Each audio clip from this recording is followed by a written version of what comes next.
Setia di padang gurun. Firman Tuhan kita ambil dari Matius 4 ayat 1-22. Bagaimana Yesus dibawa Roh untuk diuji dan dicobai di padang gurun. Saudara, dari sini akan belajar 3 hal. Namun perlu kita ketahui, tidak semua artinya pencobaan datang karena kita punya kesalahan atau salah jalan. Tahukah Anda, seringkali pencobaan justru datang setelah kita berada di pusat kehendak Allah. Seperti Yesus, dia baru dibaptis, langit terbuka, suara Bapa terdengar dan dikatakan, inilah anakku yang kukasihi.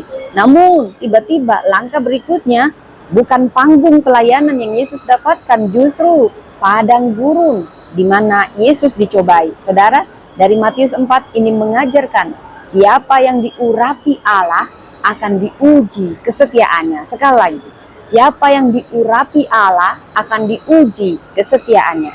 Ada 3 pesan yang ingin saya bawakan. Yang pertama, identitas diuji di padang gurun. Matius 4 ayat 1-4. Iblis memulai dengan kalimat yang sangat licik. Jika engkau anak Allah.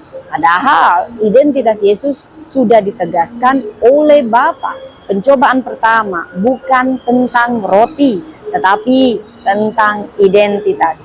Yesus lapar. Secara logika ini mengubah batu menjadi roti tampak masuk akal.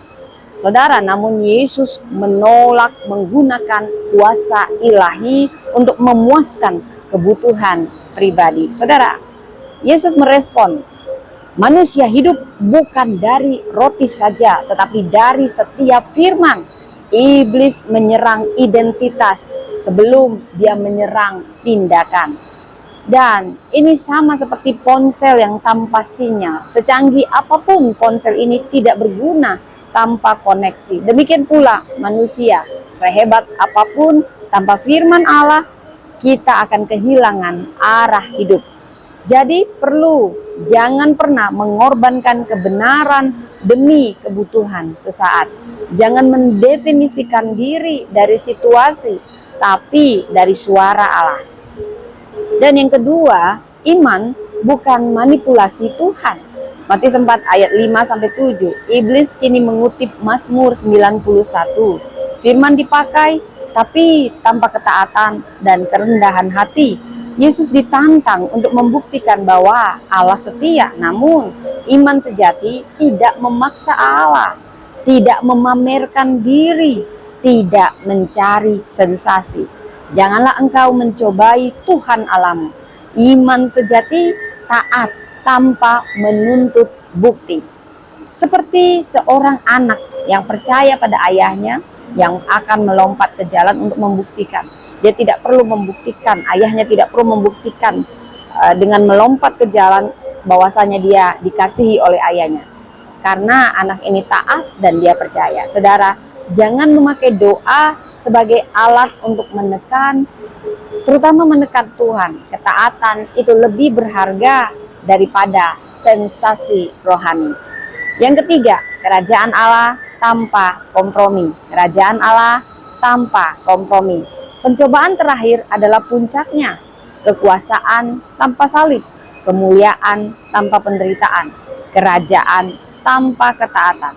Yesus menolak jalan pintas. Dia memilih salib daripada singgasana instan.